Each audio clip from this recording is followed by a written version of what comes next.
I'd like to welcome you back. This is our fourth and final session. It will require, I believe, some degree of mental plasticity as we're spanning quite an arc of content. And we're going to begin with our good friend, Barry Kerzin, who is a monk, a longtime friend of His Holiness the Dalai Lama's. He's a doctor, and he's also a Buddhist teacher who frequently teaches here in Japan. So Barry's going to be addressing emotional plasticity and subtle minds. Your Holiness, it's a great honor to be sitting here next to you. I feel tremendous gratitude to you and also to the people from the Kokoro Research Center, as well as the Mind and Life family. It's with great joy that I'm able to join this momentous event here in Kyoto, Japan. I will be talking about emotional plasticity and subtle minds. Now, the subtle minds was added in. It wasn't part of the original idea. But we've been talking about subtle minds a little bit. His Holiness has mentioned them several times, and the topic has come up, particularly in Dr. Shin's talk about this water level between explicit and implicit mind or consciousness. So I will address a little bit to the subtle minds. So the nature of our existence is often, as the Buddha said, dukkha. This is similar but not the same to what Japanese call mendokusai. Mendokusai is kind of a giving up. It's an apathy. It's feeling powerless. It's withdrawing from relationships. And of course, it leads to depression. And the Buddha, in kind of talking about all this underlying angst and dissatisfaction, called this dukkha. So this is maybe a little overdone with this particular picture, but I think many of us can relate to this at different points in our lives. Now, emotional plasticity, what I'm going to discuss, Your Holiness, is basically from the Abhidharma perspective. But I'm going to give some other perspectives from Buddhist philosophy and psychology in discussing how the mind works, how it functions, how we can see it. So the first kind of metaphor I'd like to use is a mala, a rosary. This is a string with beads. And so this is actually going to be our first metaphor for mind. And what the beads represent are each moment of mind, and the string unifies. So the string then becomes a continuum of mind. Each of us has our own mental continuum.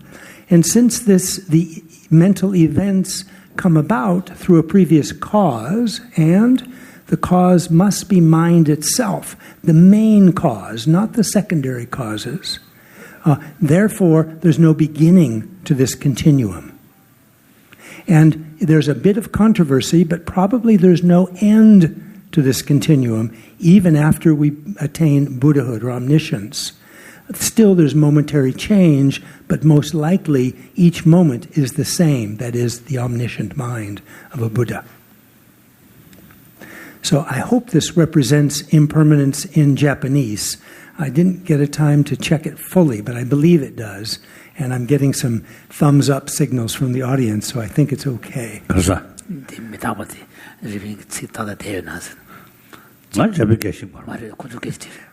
audience, Your Holiness, yes. The Japanese people. So this notion, this metaphor for mind...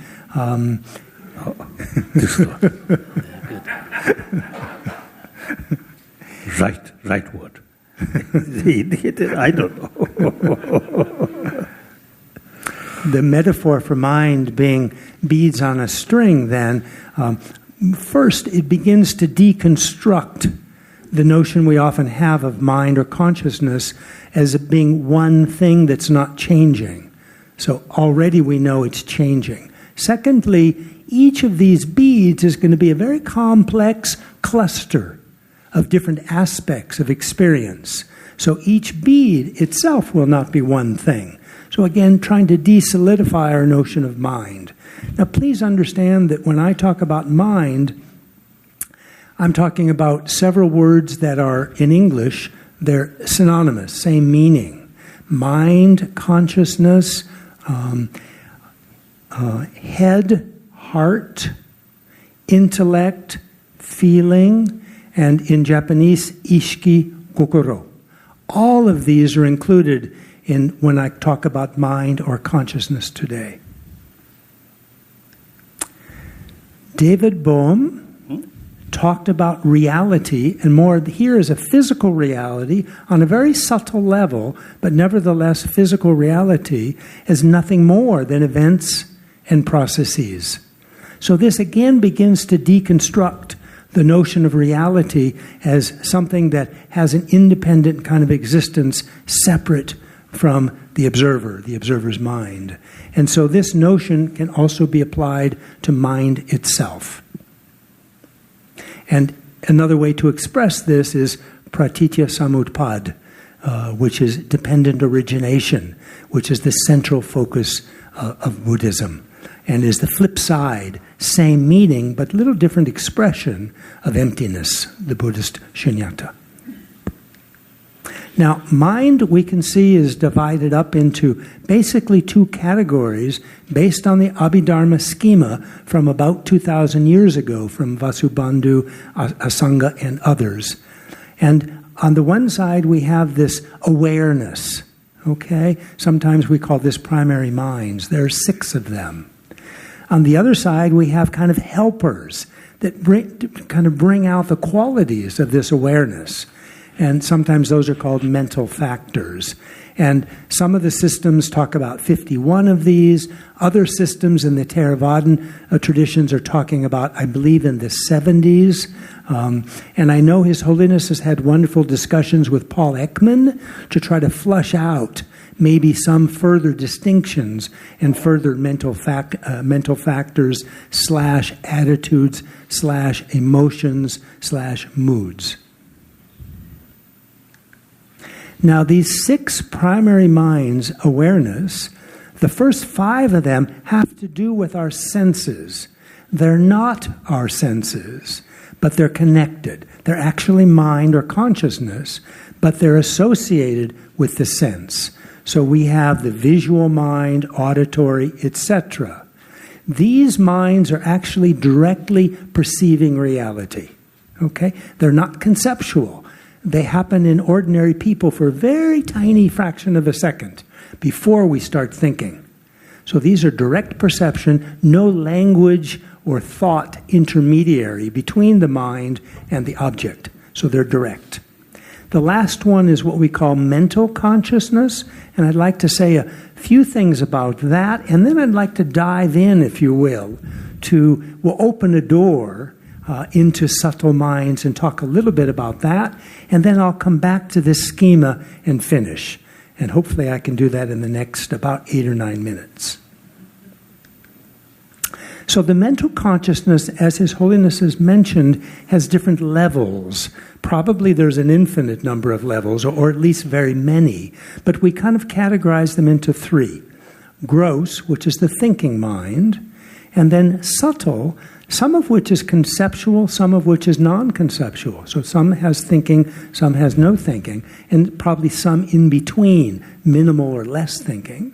And these involve minds such as the dream mind, which His Holiness talked about, where the senses are no longer operational, but we can still have, maybe it's kind of like memory or something. We can have visual and auditory and other sensory input in the dream, but it's not through the senses. They're quiet during dream.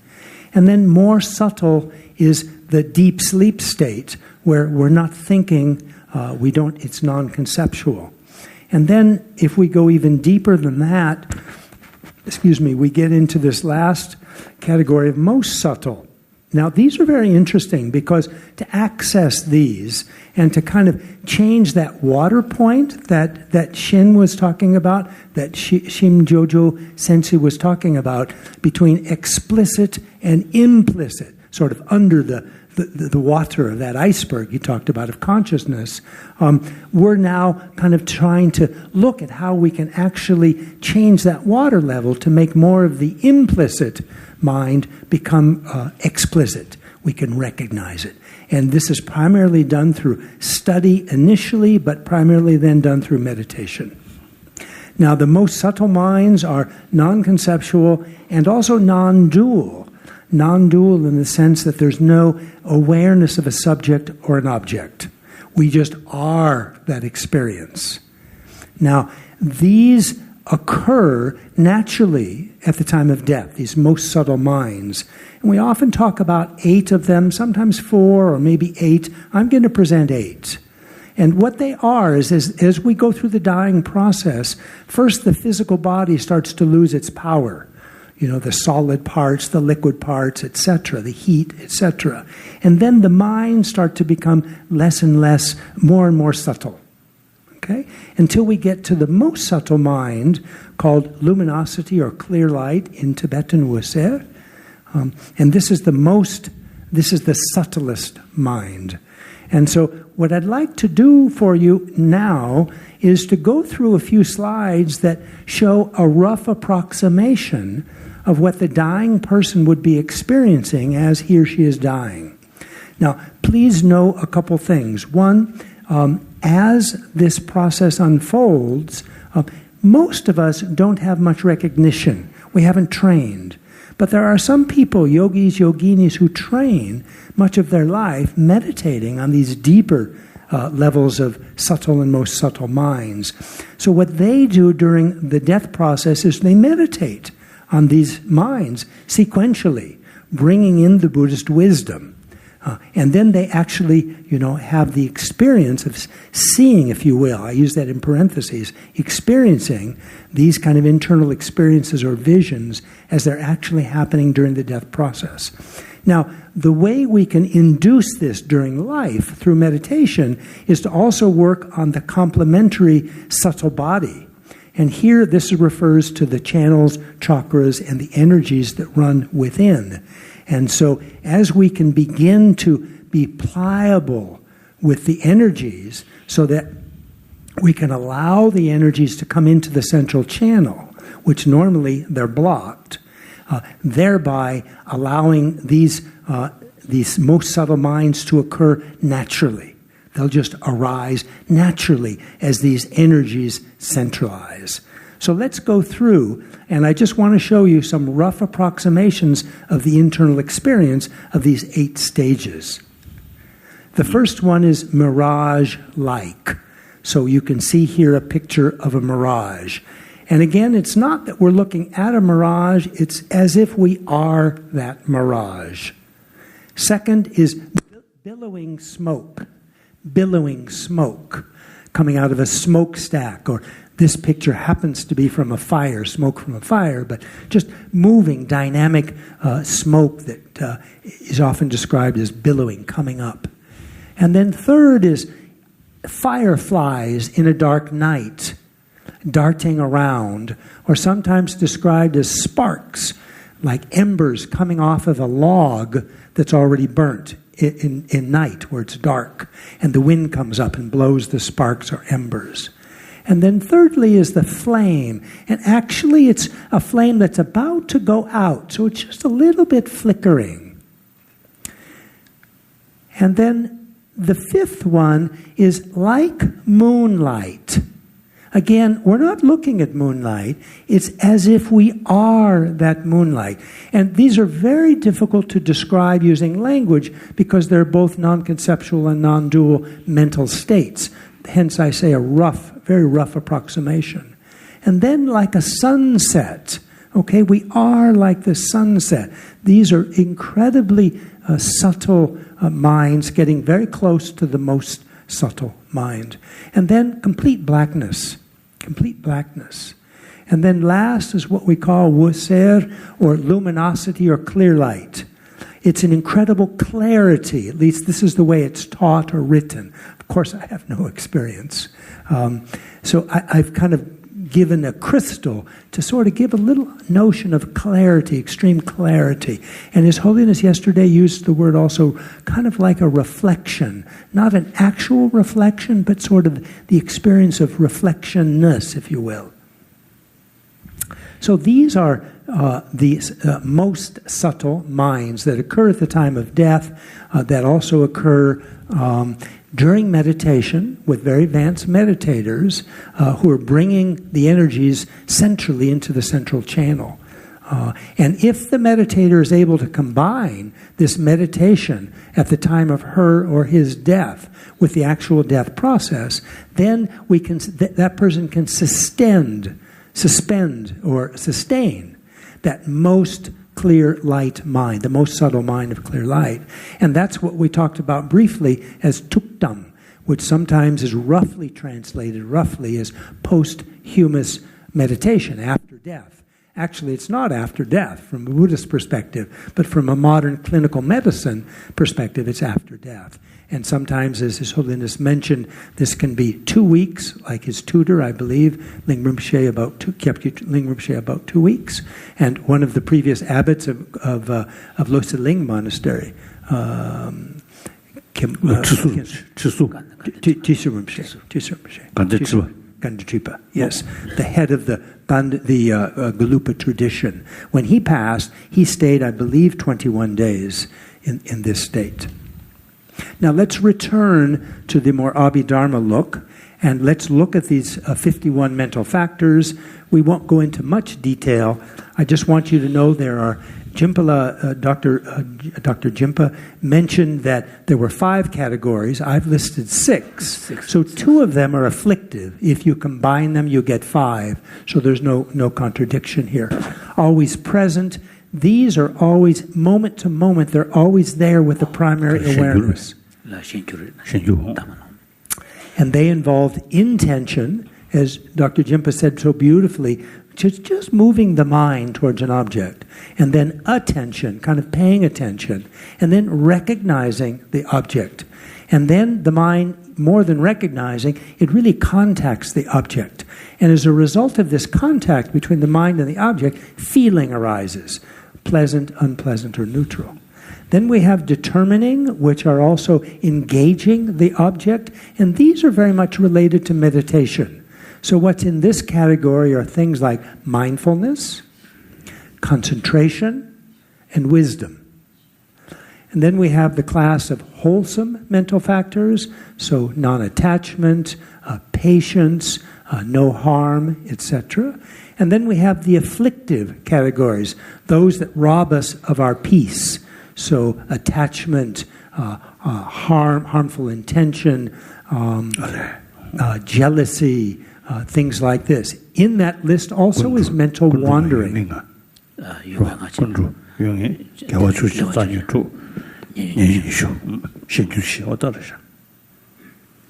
And then lastly are the changeable ones. Examples are sleep and regret. And changeable means that depending on the motivation, they can be positive, negative, or neutral. So often sleep would be neutral, but let's say we have a dream and we're harming in the dream, then maybe that would turn into a negative or a harmful mental factor. So I don't want to spend time with this. These are all the 51, and I think we don't have time to go into detail. I've mentioned some examples from each group. So just to run through this very quickly. And then what I'd like to do is this. I'll give you an example, and I'm nearly finished. The example is a woman taking a hike. And maybe she's in Hokkaido or some beautiful place in Japan, and she encounters a waterfall. So the first thing that she does is she looks in awe, like a child, at that waterfall. All she's doing is looking. So what's happening here is the visual awareness. It's direct perception. There's no thinking. It happens for most ordinary people for a very short fraction of a second. Now, along with that come these secondary mental factors, these mental factors.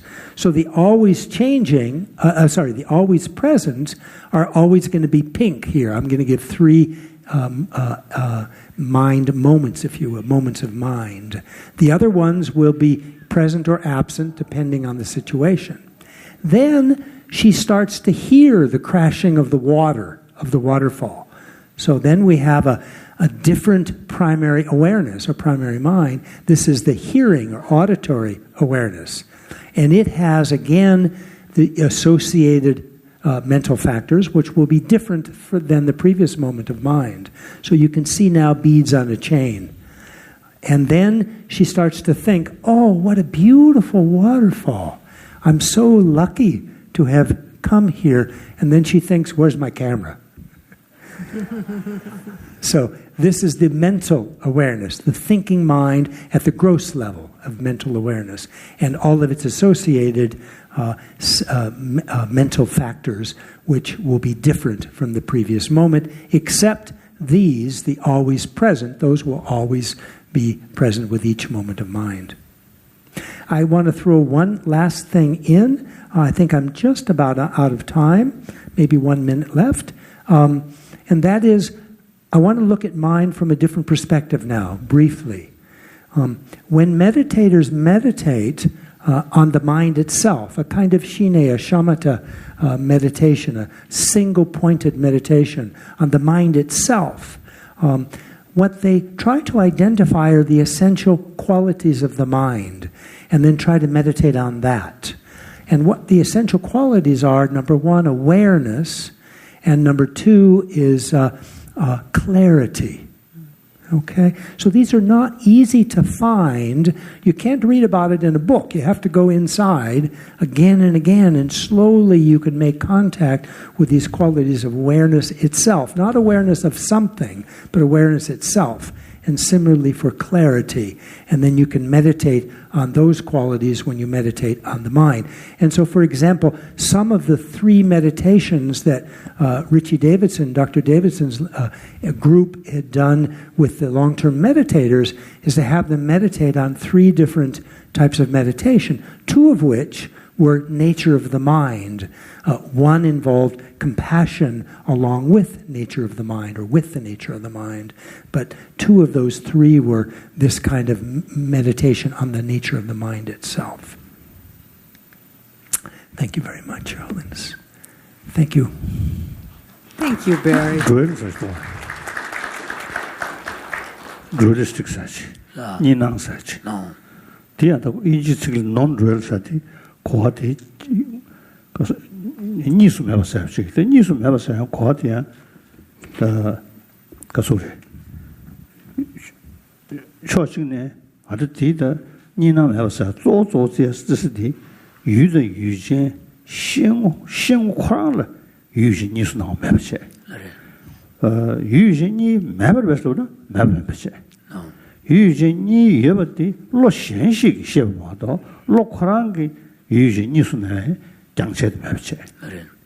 The quadrant, he tried to do the Holiness was saying that with the word, the audience now, with the English word non-duality or non-dual that was referred to here. Nina tells us in Kazosneta, Nina Mevesupsta. Any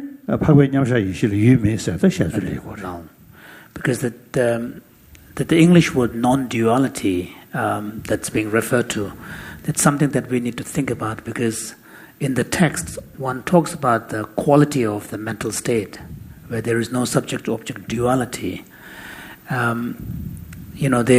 It could be understood in 2 different ways. One is to really say that there is no subject-object distinction at all. But that is quite different from saying, so far as the experience of that individual is concerned, there is no sense of...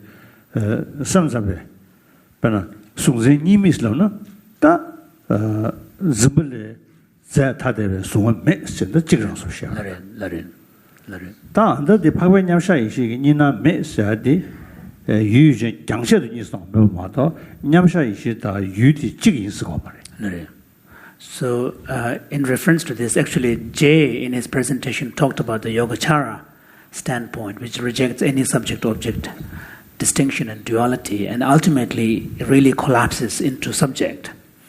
So there is an actual rejection of the reality of the object.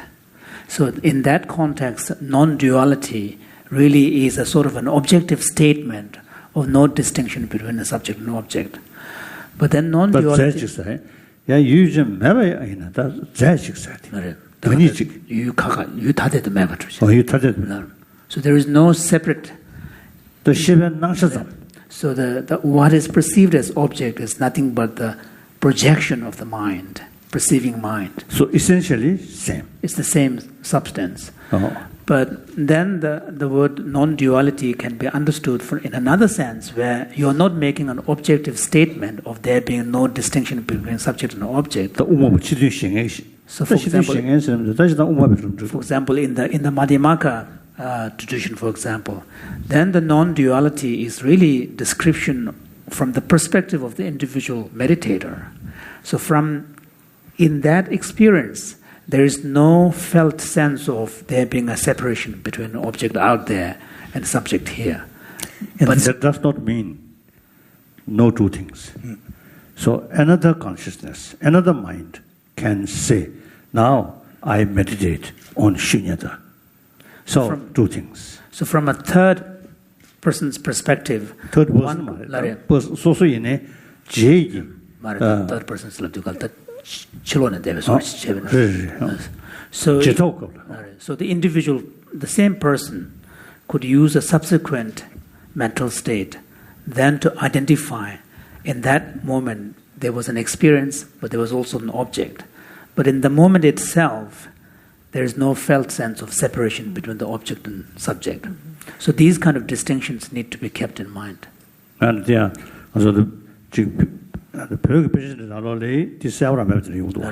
sometimes even in the Tibetan texts themselves, the two senses, two meanings of this non-duality is mixed up, not very clear. Your Holiness, as you know, I have primarily a Madhyamaka background. That's right. So, but also I have a strong tradition in my meditation in the Nyingma tradition, Dzogchen tradition. So initially, after doing this more intensive Dzogchen meditation, I was making some confusion between the two approaches. And I talked to you about this some years ago, many years ago, and you advised me to keep them a little bit separate. So at the same time, not to combine those meditations. So therefore, what I mentioned earlier when I talked about non-duality was not being aware of a subject and not being aware of an object. Right, yeah. Not that they don't exist. Yeah. Very right.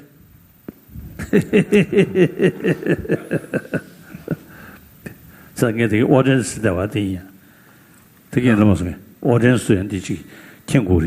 So I think His Holiness is... So the distinction is really for the benefit of the audience, because we hear the word non-duality used quite often. Thank you. Barry, I'm curious as to what you feel is useful in terms of application of this perspective, this map, in a social context. Yeah, that's a very good question.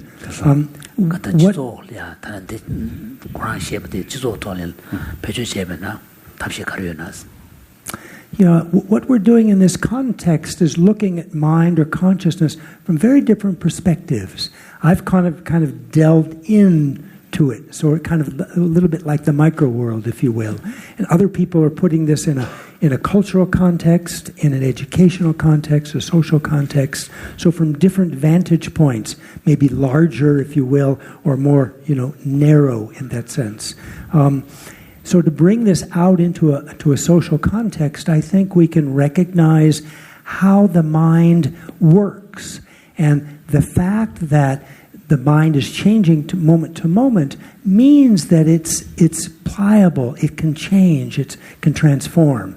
And therefore, we can identify points in our mind that are, harmful for ourselves and others, and we can actually work on those to make them more positive. So then that helps ourselves in a social context, in a family, a work context, school, community, society. And the more we recognize that nonviolent conflict resolution, for example, is a very wonderful approach to conflict, potential conflict for disagreement, then we can reduce, as His Holiness talks about many times, the need for tremendous aggression and war. War becomes obsolete, not one of our, things that we can turn to resolve conflicts. So I think it has tremendous applicability. One other area would be, for example, anger. If we can learn to turn inward through kind of a mindfulness practice and recognize incipient anger before we're screaming and red in the face, then when we can recognize it, we can work with it. We can recognize that the other person that seems to be provoking us, they're not happy. Why are they not happy? Well, maybe they had health problems, relationship problems, economic problems. And just by thinking this, we haven't suppressed the anger, but we've derailed it. We've turned it in to patience and even sometimes maybe even to love and compassion. Mm-hmm. Very, very useful in a more social context. So, my last...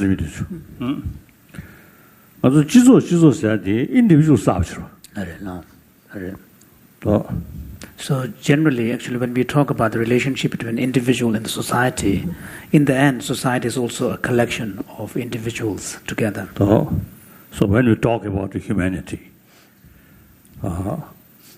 then if we really want some change at the humanity level, from where we start? United Nations? No.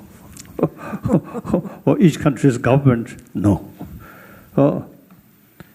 The humanity means 7 billion individuals combined. Mm-hmm. So real change must start from individual level. So nowadays, because mental Namsan society, Namsan community, individual So the understanding of the mind as presented and the way in which it could be applied in the individual life will then have the impact at the large social. Yeah. The individual in society.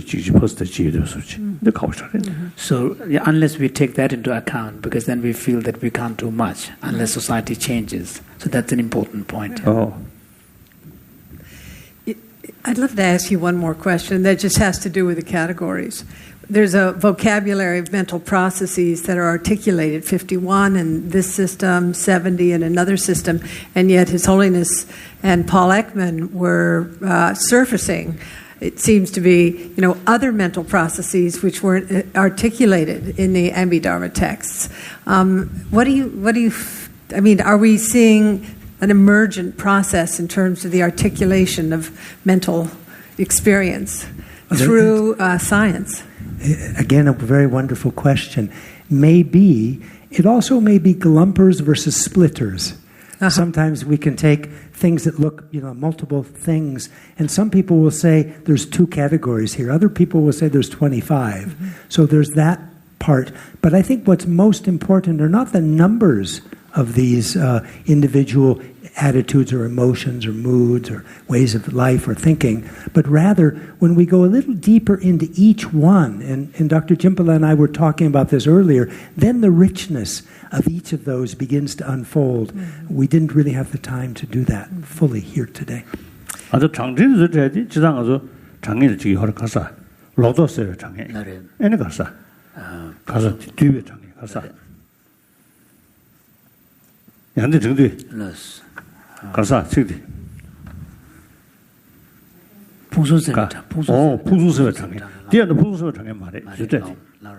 Actually, when we talk about lists in the Buddhist sources, there is an explicit discussion of what type of list it is. Some types of lists are understood to be exhaustive, but some types of lists are not really meant to be exhaustive. And the Abhidharma list of mental factors are not really considered, specific lists are not really considered to be an exhaustive list. Oh, good. 지양 용어 제리시동스였다. So, for example, let us take two of the categories, groups in the list of Abhidharma. There's the root mental afflictions and the 20 secondary derivative afflictions. Now, altogether you have what? Same 26? Abhidharma Koshakarika. Same text. Same text speaks of 26 mental factors that are afflicted. But then in the same voice, the same text will speak of 84,000 afflictions. So because, the kind of expressions of human thought is endless. That technology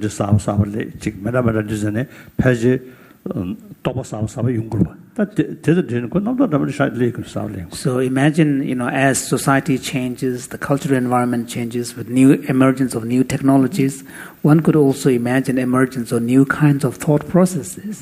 Yeah, well, Dr. Nagel will be addressing this. Because vocabulary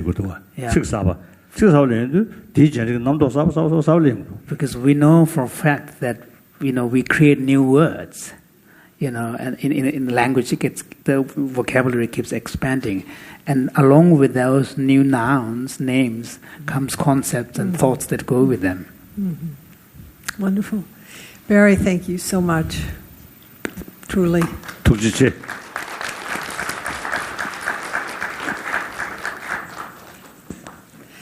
We'll be hearing now from Junko Tanaka Matsumi, who is a professor of psychology and has spent many decades in observing behaviors in the classroom of very young children. And as we were speaking the other day, she was saying that after so many years of in vivo observation, she can read, walk into a classroom and sort of read it almost like a common text. She's become so sensitized in her capacity to observe. And she's going to be presenting Mapping the Mind of Children and Creating a Positive School Environment, Evidence-Based Practice in Psychology. So, Junko La. Aha.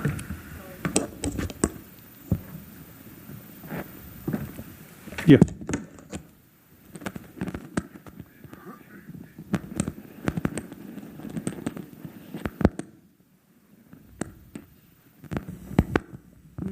Maybe, yeah. Good. Is that comfortable? That's right? Yeah. Comfortable? Hear me? Comfortable? Yes. It's comfortable. Okay. All right. It sounds a little like there's a loose connector.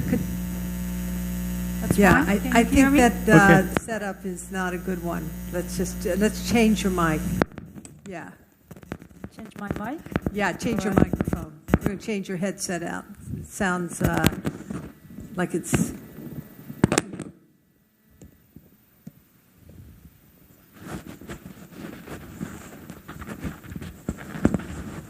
No. This happened to me in the last Dharamsala meeting. I put my mic on upside down, and there was a lot of mirth on the part of our main person here. Okay. Can you hear me? Can you hear me? Can you hear me? Yes? All right, great. Okay. Yeah. Okay. Your Holiness, I deeply appreciate this very valuable opportunity to speak to you about some of my experiences working with very young children for many, many years in the United States and in Japan. And I'd like to thank the Mind and Life Institute and the Kokoro Research Center of Kyoto University for inviting me to share with everybody here in the audience what I have done. I think children are the treasures of the society, universally across cultures. And so I'd like to really describe to you in very, very specific terms what children can learn and what they can do and what we need to provide them with in terms of teaching environment.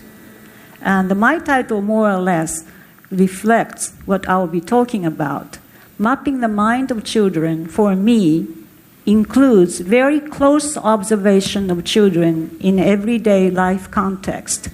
Children's behaviors change moment to moment, just as the mind changes every moment, as we have been learning for the past 2 days. And we need to do something in terms of action, professional action, in the very environment children live and learn and go to school. And for that, we also need evidence or data to show that what we are doing is actually producing changes in the behaviors of children and the teachers that we work with. So my outline first would be the scientist-practitioner model of training. How do I train my graduate students, both in the United States and in Japan, so that they can work with children directly in the very environment they live day by day? How can we produce positive change in each individual child? And eventually, how can we actually help the child to self-manage their own behaviors, independent of our initial help? And we include in this process training of teachers, parents, and families. And eventually, my hope is that we can create educationally contemplative environment for the children that we serve.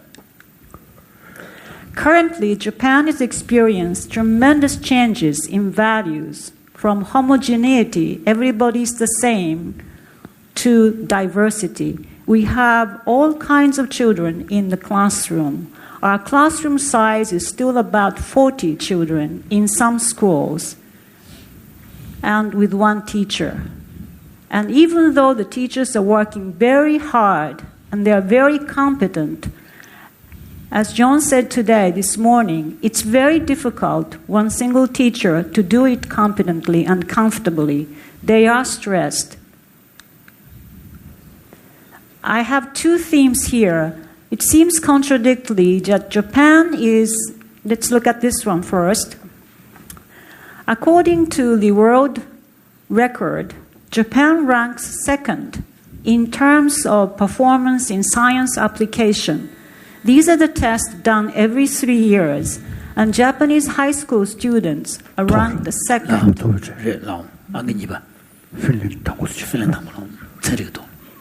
High school. So, top is Finland. These are out of 34 countries of the world participating in the OECD. United States is about in the middle. So just by looking, people would think that Japan's educational accomplishment is quite impressive after World War II, and the educational system is working effectively. Is that true? On record, it looks like that. However, I pay more attention to what last Mexico. So Can you go back to the Mexico? Mexico is here. Okay. last round? The chart. So altogether, how many countries participate? This one is 34. But not all 34s are on this slide. You can count 34. There are 34 Yeah. countries. Yeah. There are the additional 33 countries participating that I'm just presenting, just to show that in general, Japan has a very impressive academic record of accomplishment. That's not my story. Has there been any research done on why this is the case? It depends on the curriculum and the pressure for achievement, parental interest in education, many different things. Okay? This is not my point. My point is actually, in the classroom, there are a number of children who are not able to follow what the teacher is saying and cannot perform academically. For the first time, the Japanese government conducted a survey, and this is the second time in 10 years. This is the most recent one. According to my own thinking, conservative estimate, at least 6.5% of children in elementary and middle schools are not able to follow what the teacher is saying. And yet, because of homogeneity value, they are in the regular classroom without being able to get the individual help they need. In the United States, these children were able to access individual support, additional help, In Japan, it's very, very difficult. Also, parents do not want to isolate their children outside to the regular special education classroom. So what can we do about it? That's my theme today. Every prefecture has its own program. I work very closely with the city of Kobe, and I owe a lot to Kobe City. The Board of Education established a system where they would ask university professors and other specialists like myself to be a consultant to Kobe City. And I will train these graduate students. These are graduate students. In the schools, they are called educational assistants. They are placed in different schools, 2 or 3 at a time. Their task is to be in the classroom, observe the children, work very closely with the children as class goes on. So we are working in a very dynamically changing everyday environment of education of children. My job is to consult with the Board of Education, provide supervision to these graduate students, and the students will actually design a program and conduct research and evaluate the outcome of research at the same time. This also includes teacher training. So the model of training is, as I said, the scientist practitioner model of training graduate students in applied psychology. We value research, and we have heard a lot about basic research in the past 2 days. We apply anything we can to our practice. Research and practice are integrated into the whole education system. More, we try to do the practice in everyday school settings, right in the classroom. So it's a lot of work for students as they need to observe.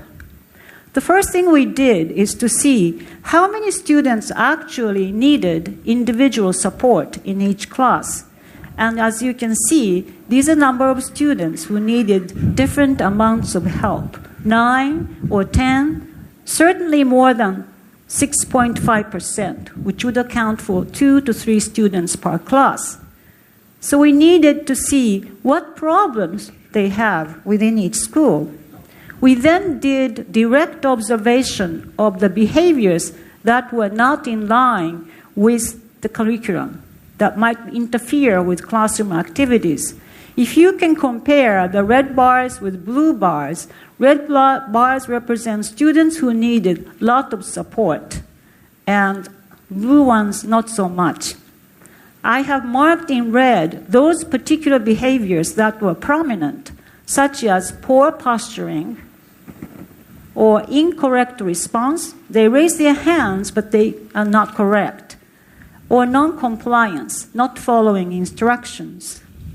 These are very specific behaviors. Eventually, these children will... Eventually, these children will not pay attention to the academic instructions because they don't understand. They might play with whatever they think have on their desk. They are very quiet, but they're not attending. They might work very slowly because they don't know how to do the problem solving. My point here is we could identify specific behaviors, and we observe these behaviors rather reliably because we have multiple observers. But the point is we can't change these behaviors without knowing the context in which these behaviors occur, under what circumstances these behaviors occur.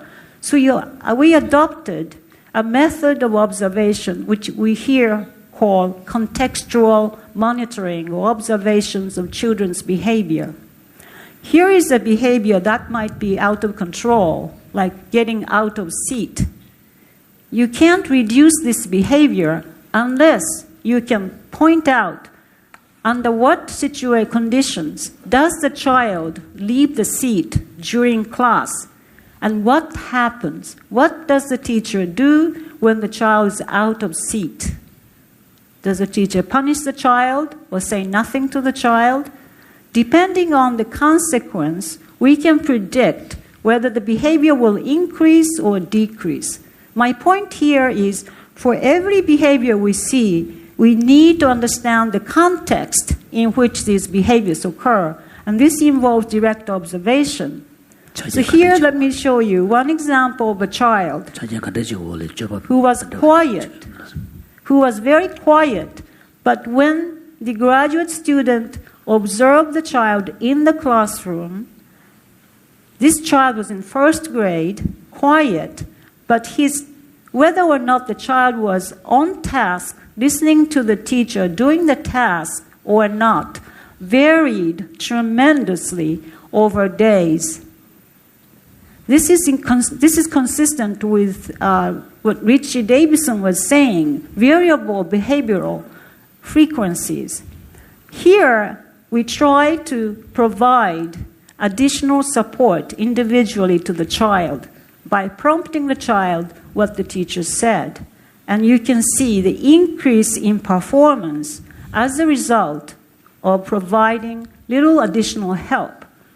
And when we take away this support, the child is again at about 50%.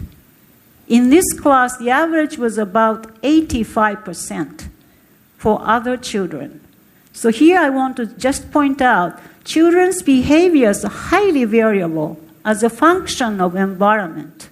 The environment includes the teacher performance, nature of instruction, material, weather, classroom, so on. We need to identify what it is that we are talking about specifically. So the child also needs to know what the child needs to do. One simple thing we did, this is in Japanese, it says, when the bell rings, be seated in seat. So the teacher can begin class. Okay? So one thing is set the clear expectation of the behavior, teach self-monitoring, observe your own behavior. It's very simple. Are you in seat or not? And the teacher provides praise for self-observation and feedback. And each child has this kind of card on the desk. And we will note whether the child is able to perform.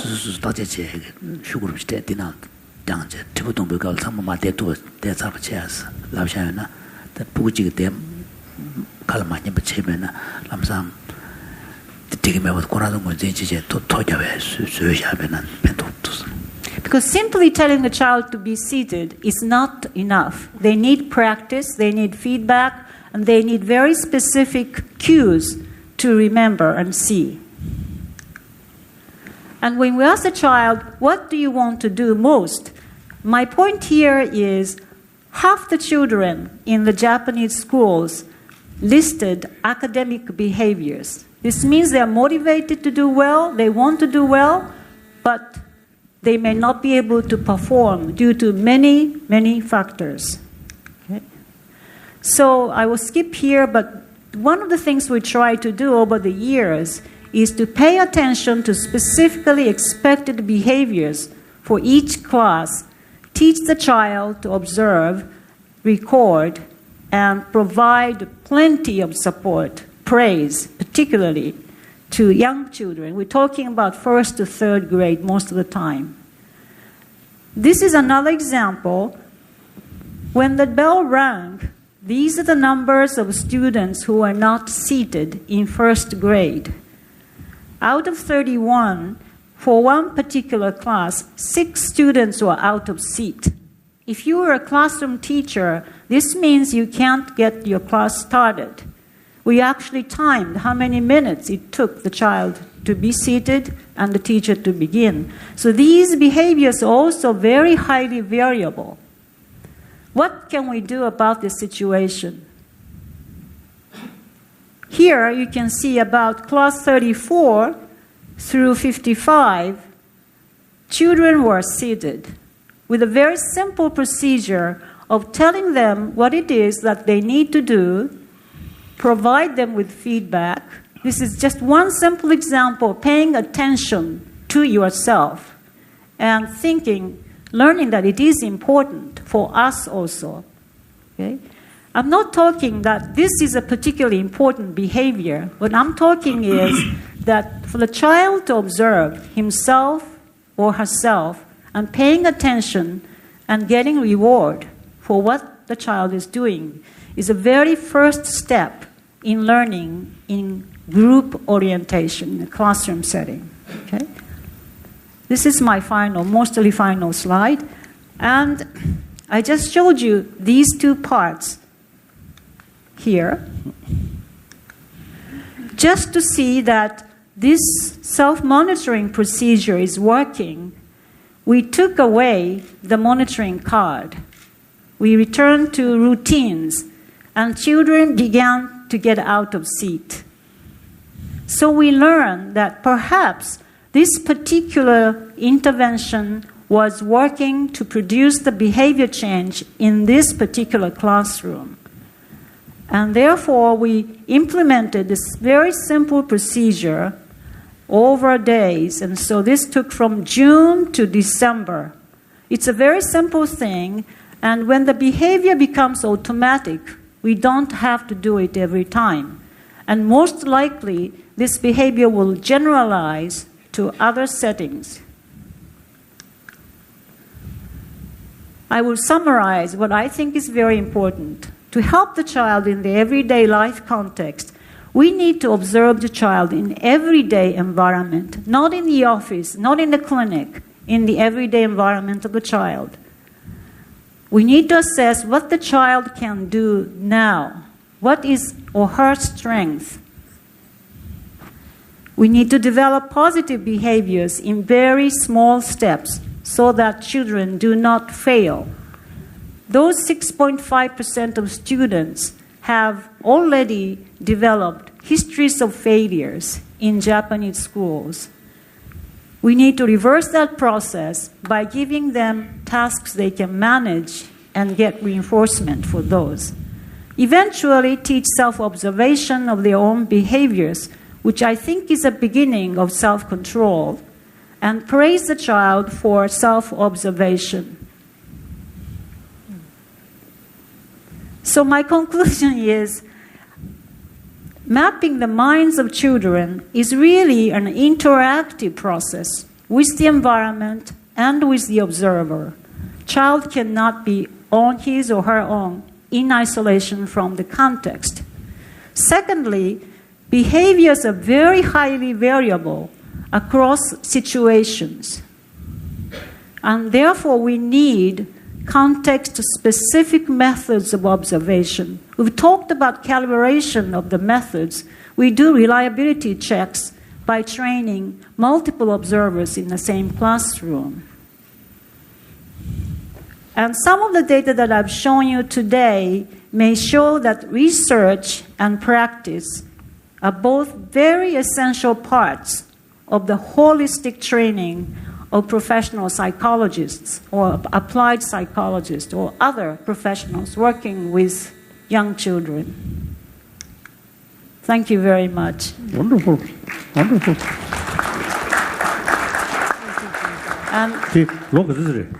This is the university that I work. It looks like California, but it actually is near Kobe. His Holiness was asking the classroom data that you presented. What age are the children? Mostly today's data are first grade to third grade children, age 7 to about 9 years of age. For older children, we do something else. Very young children. Our data show that young children can monitor their behaviors because we independently observe the same behavior without telling the children. We compare the data. We don't praise them for accuracy.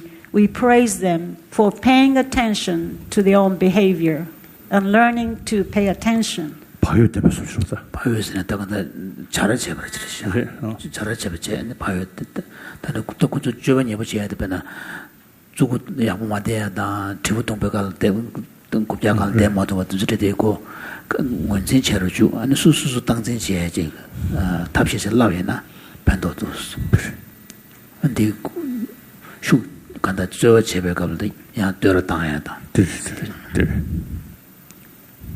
Wonderful.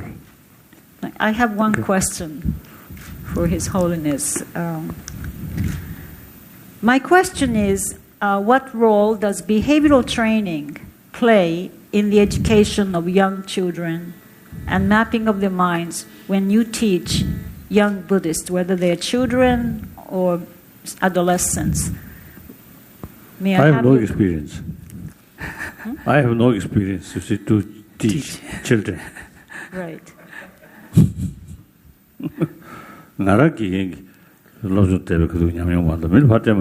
He's also saying that he can only speak from his experience as a student. Yes, at the hands of his tutor, but he doesn't have any experience of teaching small children. You mean the one with the whip? Whip, yes, did it.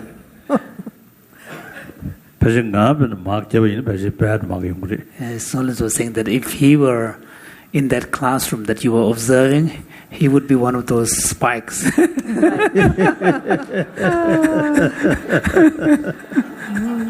I should tell you that over the years, we no longer have these problems in the classroom.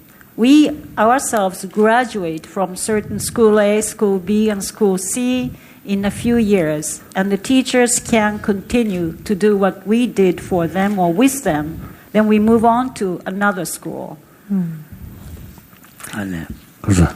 The 당봉에 고란주 다 조고 열어봐. 근데 거론을 기겐 고란파 니마 따과라시 랄렌 따르탄 랍샤도 가라.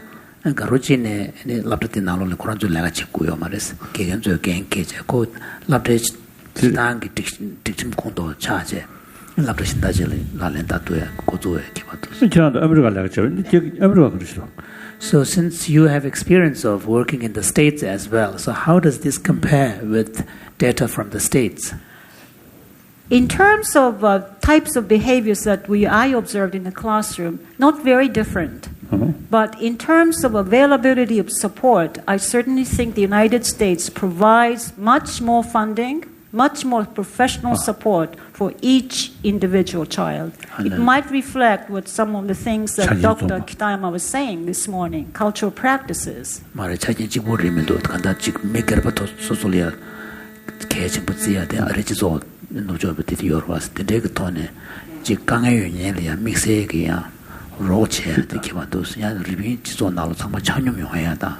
The class size is also different, like 25 versus 40.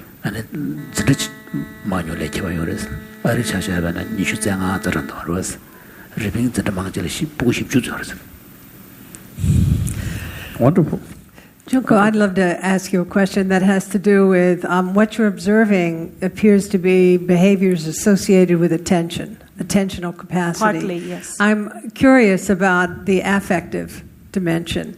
When you begin to measure that or how that's cultivated, or if there's a relationship between the attentional domain and the affective domain. In other words, kids who are more practice restraint, which is something self-restraint, more compliant, more self-observing, is it the case that they are more generous, grateful, more caring? To answer your question, it's difficult. We have done other projects in schools specifically focused on children who score high on self-report measures of depression. And those children who score high also score high on anxiety and interpersonal relations. We actually observed them in the classroom. We had them play games together and see how they interact with each other. We also followed them into the playgrounds. And oftentimes they were isolated, and they also do not communicate effectively. They try many, many times, but they don't get as much positive responses back. So apropos, I guess one of the questions that's sort of in the back of my mind has to do with the culture of shut-ins. In Japan, shut-ins. Excuse me, I didn't hear. The culture of shut-ins. Shut-ins, yes. Yes, of young people who have opted out of all social relations.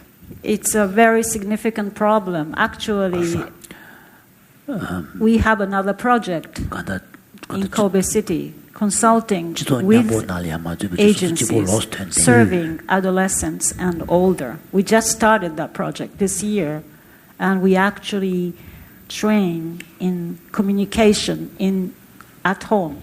Mm-hmm. These people don't come out, don't want to attend these workshops, so we work with parents and families. We deal with very specific interactions between the mother and the adolescent child, mm-hmm. so that their interactions start changing, hopefully. So it's a major problem. I'm just wondering if there's any causal relationship, then we have to move on to the third presentation. But do you feel there's any causal relationship between the degree of compliance that's demanded in the Japanese educational system and young people opting out of society, yes, becoming shut-ins? Yes. But unfortunately, they do not seem to have additional strength to be assertive, mm-hmm. or to be independent in a very culturally appropriate way. Mm-hmm. So there are problems, mm-hmm. but they are responding. So we are quite hopeful as far as our projects are concerned. Wonderful. Thank you so much, Thank you very Juko-san. much. Thank you.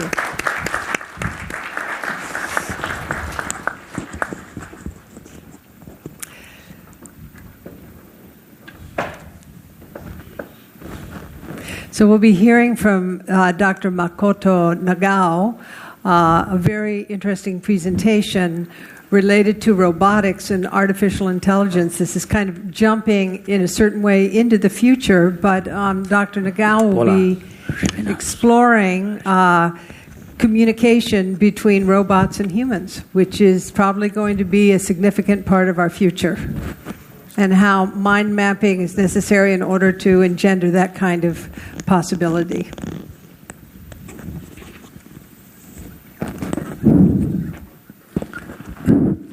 It is a great honor for me to speak to His High Holiness.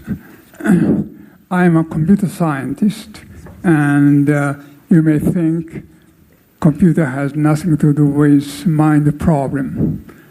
But it's on the contrary. Computer science needs help from psychology, cognitive science, etc. So here I will discuss the mind problem from a robotics or artificial intelligence standpoint. Japan has the most long-lived population in the world. The number of aging people who need care is increasing rapidly, and the scarcity of care workers creates a serious problem.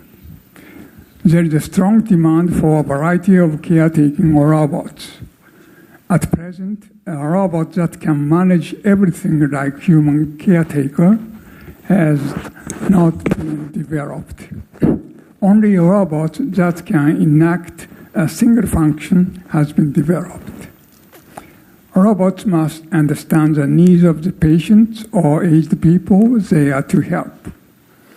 Conversation between individuals and robots is essential for this understanding to be achieved. Individuals' demands are usually not clear, sometimes very vague and ambiguous. So a robot must ask questions in response to humans to clarify their demands. This process will be repeated until a robot is sure of its understanding. People who need help also want to have comforting words from care workers or caretaking robots and wish to have trustworthy feeling to them. Here is an example of a dialogue that shows the need for resolution of ambiguity. In Japanese, sensei, here written in Chinese characters in red, means either medical doctor or school teachers, etc. So when a person says, "I don't feel well, please call me a sensei," a robot must check Do you mean a medical doctor or a school teacher? Another example is the requirement of information about the current situation. For example, person says, please clean up here. Robot will respond, do you mean this table? Person says, no, this room, I mean. Robot, okay, then how about this table also? The person will say, please don't touch it. Robot say, okay, I don't. A robot must recognize a table and a room and must understand that don't touch means don't clean up the table. Common sense is always required in the conversation. An example is when several persons sit around the dinner table and the person points at the salt shaker on the table and say, is that the salt? Robot will say yes, but with no action. This is not the answer the person expects. Instead, robot should answer, yes, do you want this? With the action to pass the salt to him. The robot must understand the meaning or the implication of the utterance. So, the process for a robot to understand the dialogue is first, speech recognition and the conversion to a written sentence. Second, analysis of a sentence, then inference from an analyzed sentence to reach a conclusion. Here, the knowledge is required. Then, generation of a sentence that expresses the conclusion explicitly. And finally, speech synthesis from the generated sentence. So, speech recognition, analysis of a sentence, or speech synthesis, these are almost well done at this technical level. But the most difficult stage in this process is inference involving knowledge. Knowledge is...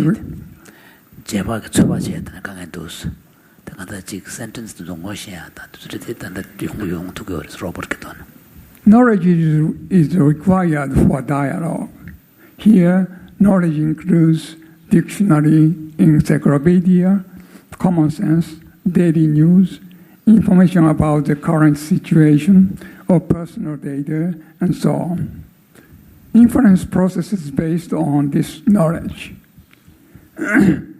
Research and development of each process stage is fairly well advanced now, but the total system has not yet been realized because the inference direction is greatly influenced by the mental state or mental factors such as compassion, high or low emotion, or friendly or unfriendly attitude, and so on.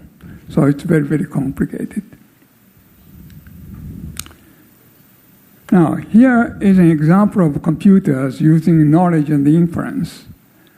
The computer software, Watson, was developed to challenge a quiz program Jeopardy in the United States TV program. It was elaborated for more than 5 years with many researchers at IBM.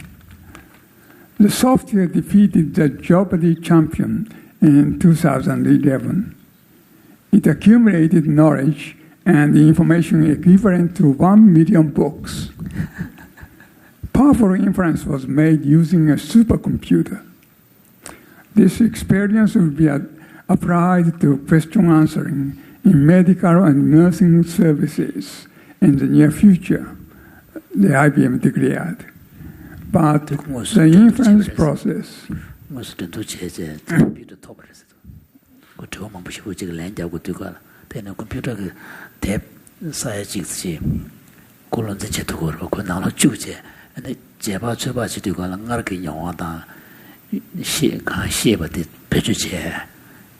jamjong shane and choba che kudugala chizam ke shea mangayne tepa mangayne tizugi never che yorwas. But the inference process here is purely logical and has no involvement of mental factors. Therefore, big improvement will be required for the medical and the nursing services.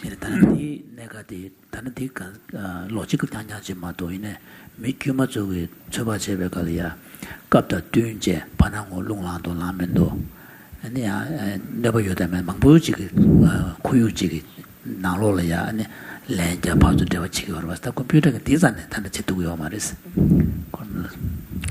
So it is not enough to give back an answer very. So a computer, I mean, it's really the robot's ability to respond is really limited to what has been inputted. Yeah, computer respond very, very mechanically. And no sophistication like human mind. That's a problem. So, for example, if there is a term that has not been put in, that the computer, if there is a word that has not been inputted into the computer system, the computer simply wouldn't know what it is. Well, computer understands somewhat of the human words, of course, but when the sentence structure is complicated, the computer cannot understand, and particularly the human utterance has kind of mental states expressed in the sentence utterance, but computer cannot understand.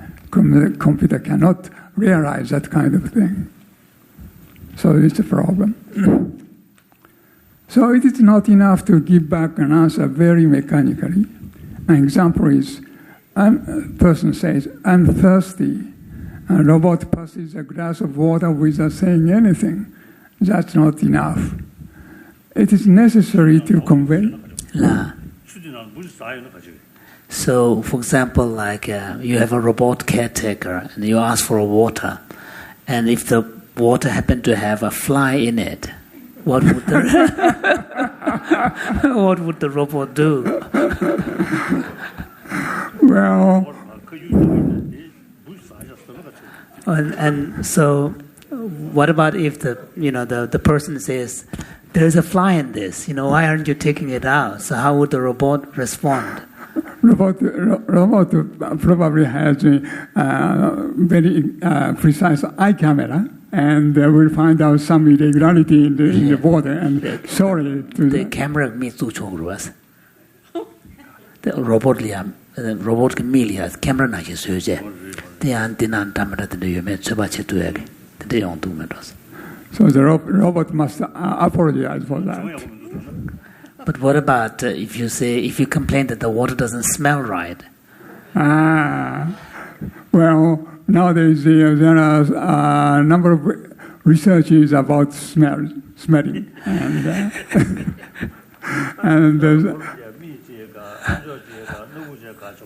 so in that case, we will have to not only give the robots eyes, but also noses and ears and everything. Yeah, 5 senses. Yes. That should be equipped to the robot in the future. Okay, when the person says, "I'm thirsty," a robot passes a glass of water without saying anything. That is not good. That is not good. It is necessary to convey messages with emotional warmth, which gives spiritual healing to a listener. So, to the human utterance, "I'm thirsty," robot will respond, "You are? Yes, the air has become dried up. Do you want a glass of water or a cup of tea?" Then person says, "Tea, please."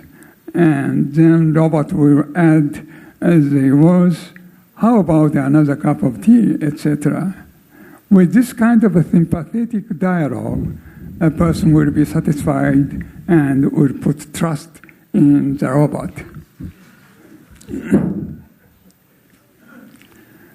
One's mental state is revealed by one's utterance. It will be expressed through accent, intonation, honorifics, polite vowels, adverbs, sentence ending expressions in Japanese, etc.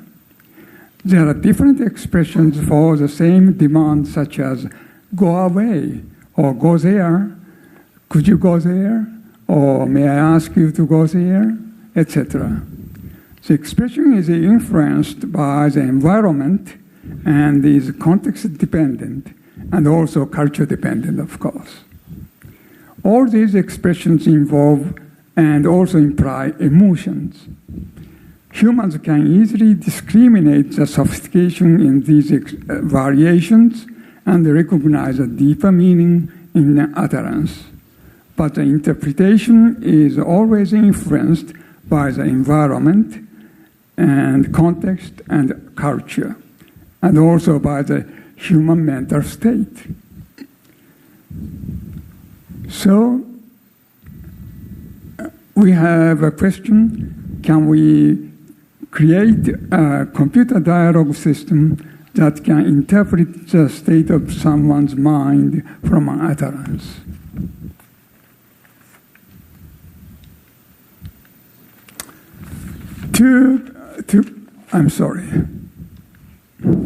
To create a very good dialogue system, we have to construct a kind of simulation system that realizes the function of the human brain.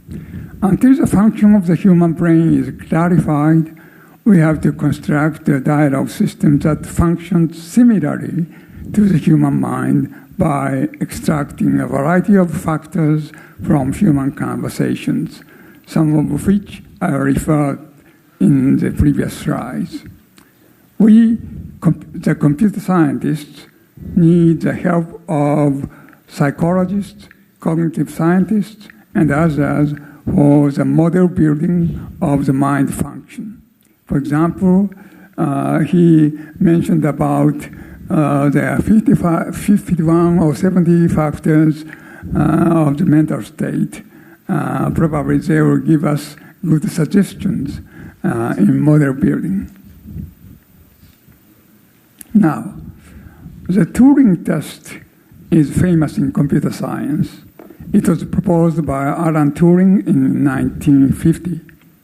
It is a test of a machine's ability to exhibit intelligent behavior equivalent to or indistinguishable from that of a human. When a person has a conversation with both human and a machine, and when he or she cannot distinguish which one is a human, then we can conclude the machine is intelligent enough. The machine may not be intelligent in a strict sense, but behaves like an intelligent human.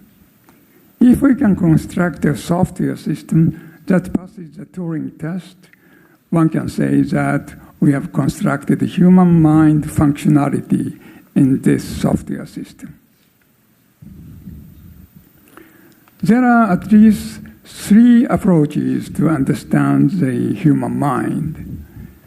Through academia, philosophy, psychology, cognitive science, brain science, etc., and through contemplative practice, religious meditation, Buddhism or Zen.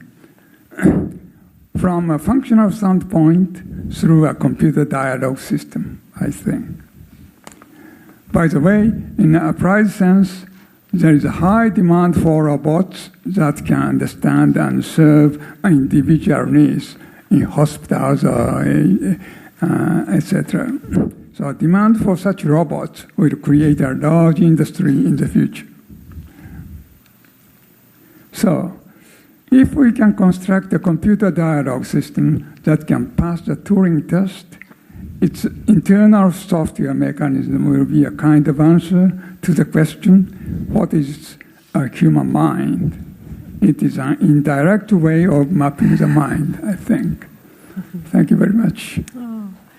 Thank you, Dr. Nagao. Wonderful. Thank you. I don't know when we can realize this kind of thing in robotics world, but probably in another 10 years, we'll be able to construct such conversation system in restricted domains, such as hospitals or some consultations for some specific purposes and so on. My last visit Japan, demonstrations, robot, some machine, some movement. You see, stepping up, on the steps and staircase, and walking down and climbing up and down. All of this seems to be done well. The motion. 저 모tor 그제 열사. 모tor 쉽주스라이나. So His Holiness was informed that some of these robots have about 40 to 50 different motor systems. Yeah. Yeah, but so now this kind of robot, machine. So, has there been a robot like movement, this?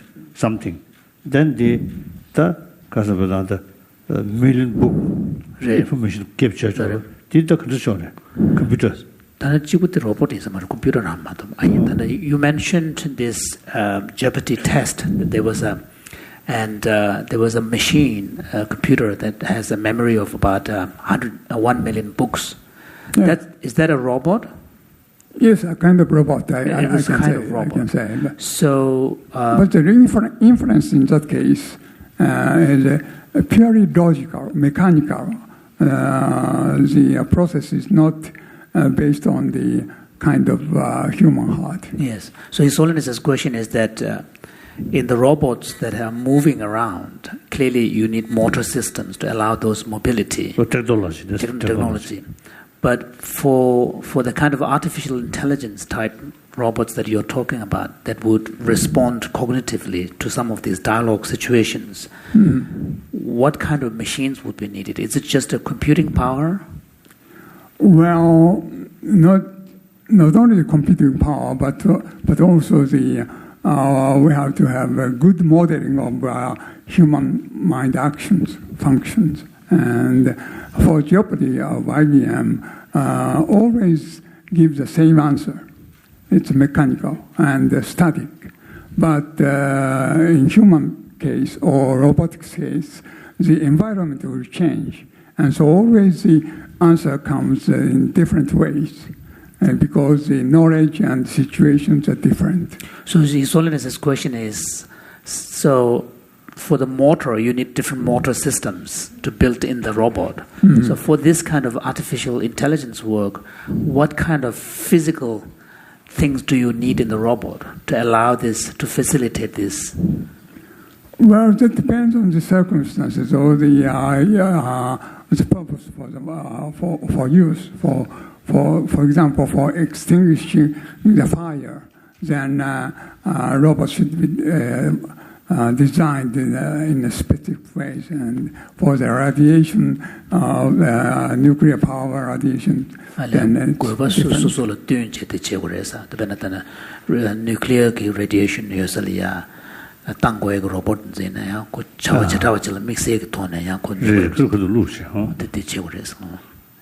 but they don't.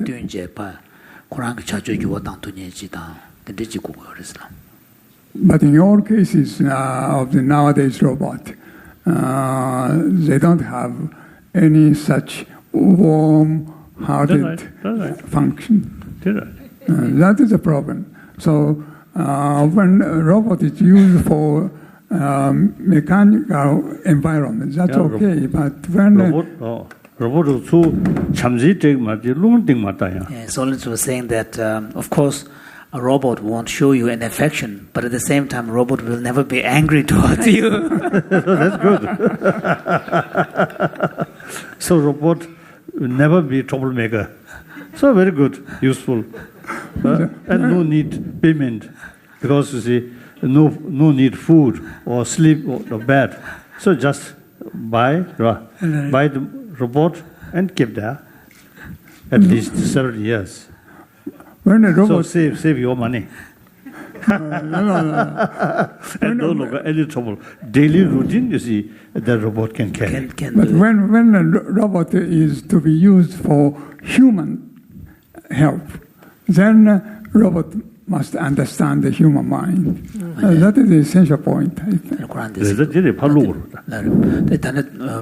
미술 로봇이야다 네버도 로봇이야 제도 믹스해서 쉐베 로봇도 요 말레스 다뒤 쉐발라 지투투게 미나신지기 데스 피네주게 쉐벤 달래 잡다한다 지 소유베 넘버를 땡고 요레스 다티강엔도스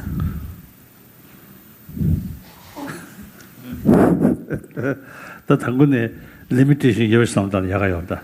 So Holiness was saying that maybe it's probably better to recognize the limitations of robotics right at the beginning as you design these things. Yeah,